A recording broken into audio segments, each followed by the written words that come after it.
আসসালামু আলাইকুম। ওয়ালাইকুম আসসালাম। কেমন আছেন সবাই? আলহামদুলিল্লাহ ভালো। আচ্ছা, আপনারা আসছেন কোথা থেকে? আমরা আসছি হলো সাভার আশুলিয়া থেকে। সাভার আশুলিয়া থেকে। আমি তো শুনছি আপনি অনেক, আপনার সাথে আরো অনেকেই আছে। মোটামুটি কতজন সাথে করে নিয়ে আসছেন? 50-60 জন। আমরা এখানে মোট 50-60 জনের মতো আসছি। 50-60 জন। ও আচ্ছা, মানে কিভাবে আসছেন, কোথা থেকে আসছেন এবং কিসের জন্য আসেন এখানে? আসলে কি এই জায়গাটা আমাদের খুব ভালো লাগে।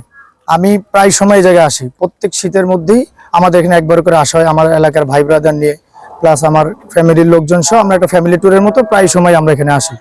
আচ্ছা, জায়গাটা আমার কাছে খুব ভালো লাগে। জায়গাটা খুব ভালো লাগে। জি জি জি। এমনি বিভিন্ন পার্কে আমরা দেখি যে বিভিন্ন ভাবে ওই যে চিপসের প্যাকেট বা ফুল টুল দিয়ে বিভিন্ন ভাবে সাধারণ মানুষদেরকে হয়রানি করা হয়।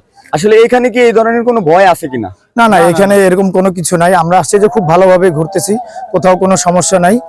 আর অনেক জায়গায় আছে যে একটা ছোটখাটো একটা জিনিস দিয়ে অনেক বড় একটা দাম দেয়। হ্যাঁ, বিভিন্ন ভাবে আর কি হয়রানি করা হয় বা মানুষকে আর কি একটু বেইজ্জতি করার চেষ্টা করা হয়। না, এখানে পরিবেশটা খুব ভালো। এখানে কর্তৃপক্ষ অনেক যত্নশীল আছে। আমাদের কোনো এরকম কোনো হ্যারাসমেন্ট নাই। পার্কটা ঘুরেও খুব ভালো লাগছে।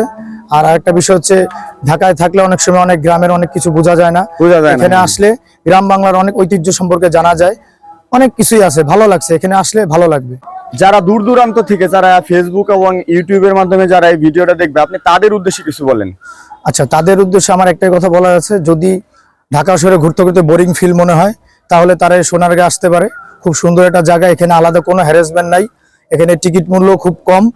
এখানে আসলে সবারই ভালো লাগে। একদম ফ্যামিলি নিয়ে ঘোরা ফ্যামিলি নিয়ে সুন্দর একটা জায়গা, নিরাপদে ঘোরার মতো একটা জায়গা। ফ্যামিলি নিয়েই ঘুরতে পারবে। এখানে কেউ কোনো ডিস্টার্ব করার মতো নাই। সুন্দরভাবে ঘুরতে পারবে। তো ঠিক আছে, আপনাদের জন্য অনেক অনেক শুভকামনা। আমরা দোয়া করি আপনার মতো আসলে এরকম ভ্রমণ প্রিয় মানুষ খুব একটা খুঁজে পাওয়া যায় না। অনেক মানুষই আছে আসলে ব্যক্তিগত উদ্যোগে আসতে গেলে কিন্তু এভাবে খুব একটা আসা হয় না। কিন্তু আপনি যে উদ্যোগটা নিচ্ছেন, যে এলাকার ছোট ভাই ব্রাদার বা ফ্যামিলির লোকজন নিয়ে যারা যারা আসতে ইচ্ছুক আর কি, পরিচিত মানুষজন সবাইকে নিয়ে আপনি ঘুরতে চলে আসেন, সেই জন্য আপনার জন্য অনেক অনেক শুভকামনা। এবং যারা যারা আপনার সাথে আসছে সকলের জন্য অনেক অনেক শুভকামনা। সবাই ভালো থাকবেন, সুস্থ থাকবেন। এবং আপনারা যারা এই ভিডিওটা দেখতেছেন দেশ এবং দেশের বাইরে থেকে, সকলেই ভিডিওটা দেখবেন এবং কমেন্টে জানাবেন কেমন হয়েছে বা কেমন লাগছে ভিডিওটা। এবং যারা ভ্রমণ পিপাসু মানুষ আছেন তাদেরকে কিন্তু আমন্ত্রণ রইল এই সোনারগাঁওয়ের। ভাই, আপনারা কোত্থেকে আসছেন? আশুলিয়া, সাভার থেকে। সাভার আশুলিয়া থেকে? জি। ও আচ্ছা, কতক্ষণ হয়েছে ঢুকছেন ভাই? এখানে প্রায় 1.5 ঘন্টা হয়েছে। ও, জায়গাটা কেমন? জায়গাটা তো খুবই সুন্দর এবং খুবই মনোরম পরিবেশ। কি কি দেখলেন এখানে? জাদুঘরের ভিতরে ঢুকছিলেন? হ্যাঁ, ঢুকছিলাম। অনেক চারুকলা আছে, অনেক। জাদুঘরের ভিতরে কি কি আছে? অনেক পুরাতন শিল্প, মানে রাজা জমিদারদের ব্যবহৃত অনেক জিনিসপত্র আছে, অনেক বাংলাদেশের ঐতিহ্যবাহী অনেক জিনিসপত্র আছে। হ্যাঁ, ওগুলো অনেক কিছু আছে। বাংলাদেশের ঢাকা শহরের ঐতিহ্য বহন করে এরকম যে জায়গাগুলো আছে তার মধ্যে অন্যতম একটা জায়গা এটা। হ্যাঁ, তাই না? জি। আচ্ছা, এই পাশে আর কি আছে ভাই? এদিক দিয়ে কোথায় যায়? এই দিক দিয়ে অনেক কিছুই আছে। দেখলাম নাগরদোলা আছে, অনেক পুকুর আছে। ও, সবাই একসাথে আসছেন না? হ্যাঁ, সবাই একসাথে আছে। ও আচ্ছা, কেমন জায়গা ভাই? জায়গাটা অনেক সুন্দর, অনেক ভালো জায়গা না? আপনারা সবাই একসাথে আসছেন? হ্যাঁ, সবাই একসাথে। সবাই একসাথে আসছেন না? আপনারা কয়জন আসছেন? 50-60 জনের মতো না? আর সবাই কই? আচ্ছা আচ্ছা, সবাই জায়গায় জায়গায় ঘুরতেছে না? আচ্ছা, ঠিক আছে, চলেন আমরা সবাই মিলে একটু ঘুরি। সামান ব্লগের নতুন একটা ভিডিওতে আপনাদের সবাইকে স্বাগতম। আজকে ঘুরতে চলে আসছি হলো আসলে ঢাকা শহরে। আমরা যারা ঢাকা শহরে থাকি, ঢাকা শহরের ঐতিহ্য বহনকারী জায়গার কিন্তু অভাব নাই। আজকে চলে আসছিল সোনারগাঁওয়ে। এই যে সোনারগাঁওয়ের যেই কি বলবো, রাজা এবং জমিদারদের যে বাসভবন আছে, সেই বাসভবন একটু দেখেন। এই যে, আশা করি সকলের ভালো লাগবে। অনেক সুন্দর জায়গা কিন্তু এখানে ফ্যামিলির সবাইকে নিয়ে ঘুরতে চলে আসতে পারেন। অনেক সুন্দর জায়গা। তো ভিডিওটা শেষ হওয়ার পর্যন্ত সাথে থাকবেন, পুরো জায়গাটা ঘুরে ঘুরে দেখাবো আপনাদেরকে। এখানে কিন্তু আসলে প্রতিদিনই অনেক দূর দূরান্ত থেকে কিন্তু প্রচুর মানুষ ঘুরতে আসে। তো আসলে অবশ্যই ভালো লাগবে। আপনাদেরকে দেখাই, এটা হচ্ছে যে গেট, এটা ঢোকার গেট। এবং গেট থেকে মূল ফটক হচ্ছে আসলে এই যে এটা হচ্ছে ঢোকার মূল ফটক। এবং এই বিল্ডিংটা দেখেন, এটা হয়তো বা রাজা অথবা জমিদার, আমি সঠিক বলতে পারতেছি না। হ্যাঁ, সর্দার, তাদের বাসভবন।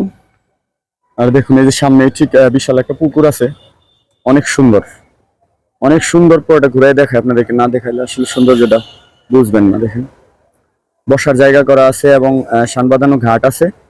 আর কয়টা, একটা দুইটা তিনটা ঘাট আছে, ভবনের পাশে দুইটা ঘাট। এবং এখানে কিন্তু প্রবেশ মূল্য কত ভাই? 100 টাকা প্রবেশ মূল্য। দেখেন একটু দেখাই, আবার দেখাই, অনেক সুন্দর জায়গা। এখানে কিন্তু অনেক দূর দূরান্ত থেকে স্কুল কলেজের শিক্ষার্থী সহ এমনি ফ্যামিলি নিয়েও কিন্তু মানুষ ঘুরতে চলে আসে। দেখেন খুব সুন্দর একটা জায়গা। ঢাকা শহরের ঐতিহ্য বহনকারী অনেক জায়গা আছে, কিন্তু তার মধ্যে এটা অন্যতম। দেখেন খুব সুন্দর জায়গা কিন্তু। এই যে দেখুন এই বিল্ডিংটা, অনেক পুরাতন বিল্ডিং, অনেক পুরনো বিল্ডিং, খুবই সুন্দর। এখানে ঢুকতে গেলে কিন্তু আসলে আপনাকে 100 টাকা দিয়ে একটা টিকিট কাটতে হবে। এই যেখানে দর্শনার্থীদের ঢোকার জন্য 100 টাকা পে করতে হবে, 100 টাকার টিকিট লাগবে। মানে ভিতরে প্রবেশ করার পরে কিন্তু এখানে 100 টাকা আপনাকে গুনতে হবে যদি ঢোকেন। এটা কিন্তু এই বিল্ডিং এর পিছন সাইড, এবং এখানে আসলে জাদুঘর পেয়ে যাবেন। জাদুঘরে অনেক স্মৃতি আছে, গ্রাম বাংলার ঐতিহ্য এবং আগেকার যে রাজা জমিদারদের ব্যবহৃত জিনিসপত্র এবং অনেক স্মৃতি আছে এখানে। দেখুন এখানে কিন্তু অনেক দূর দূরান্ত থেকে কিন্তু মানুষজন ঘুরতে চলে আসে। অনেক সুন্দর একটা জায়গা, একদম মনোরম পরিবেশ। এখানে কোনো চিটার বাটপারের কোনো ভয় নাই। হ্যাঁ, পরিবারের সকলকে, ছোট বড় সবাইকে নিয়ে, ফ্যামিলির সবাইকে নিয়ে কিন্তু ঘুরতে চলে আসতে পারেন। মন ভালো হওয়ার মতো একটা জায়গা, মনোরম পরিবেশ। এখানে ঢুকলে জাদুঘরের সামনে ঠিক, একদম ঠিক জাদুঘরের সামনে দেখতে পারবেন হলো কবি জয়নুল আবেদিনের একটা ভাস্কর্য আছে। খুব সুন্দর জায়গা, অনেক সুন্দর জায়গা। দেখুন অনেক দূর দূরান্ত থেকে মানুষজন আসে, সবাই যা যার মতো বিশ্রাম নিচ্ছে, খাওয়া দাওয়া করছে। এখন লাঞ্চ টাইম, আজকে শুক্রবার।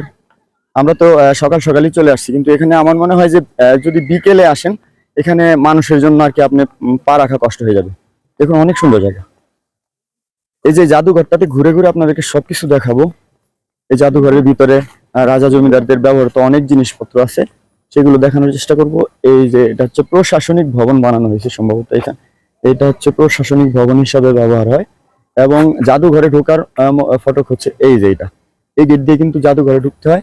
আর এটা সম্ভবত এই যে প্রশাসনিক ভবন লেখা আছে, আর কি প্রশাসনিক, এই এটা তো অনেক বড় এরিয়া, প্রশাসনিক কার্যক্রম আর কি এখান থেকে চালানো হয়। এই যে দেখুন এখানে হচ্ছে এই যে জাদুঘরে ঢোকার আগে শিল্পী হচ্ছে জয়নুল আবেদিন, জন্ম কত 1941 সন এবং 29শে ডিসেম্বর 1914 না, হ্যাঁ স্যার 1914 সন 29শে ডিসেম্বর, মৃত 1976 28শে মে।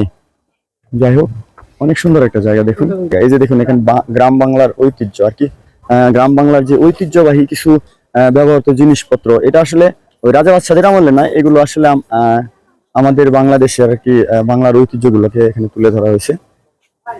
দেখুন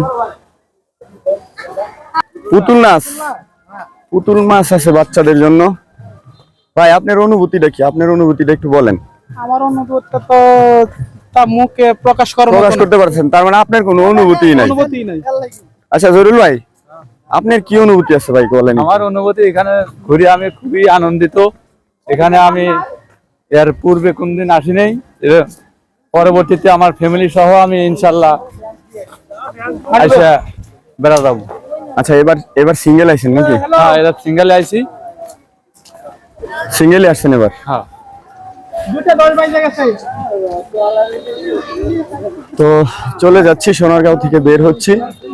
অনেক সুন্দর জায়গা, দেখেন মানুষ ছবি তোলে, ভিডিও করে, সবাই অনেক সুন্দর জায়গা। যারা ইউটিউবার এবং ফেসবুকে যারা কন্টেন্ট ক্রিয়েটর আছেন, তারা আসলে যদি এই জায়গাটা রিভিউ করতে চান আসতে পারেন। দেখেন এই বিল্ডিংটা একটু দেখাই, এই বিল্ডিংটার প্রেমে পড়ে গেছে আসলে। আমি যদি কোনো সময় টাকা পয়সার মালিক হয়ে যায় এইভাবে একটা বিল্ডিং বানাবো। দেখেন অনেক সুন্দর, অনেক সুন্দর। আসলে এটা ভাষায় প্রকাশ করার মতো না, খুব সুন্দর জায়গা। পিছনে কিন্তু গাড়ি পার্কিং এর জায়গা। তো চলে যাচ্ছি কিন্তু যাচ্ছি না। আবার নতুন কোনো ভিডিও নিয়ে হাজির হবো আপনাদের সামনে। সেই পর্যন্ত সবাই ভালো থাকবেন, সুস্থ থাকবেন, নিরাপদে থাকবেন। আসসালামু আলাইকুম।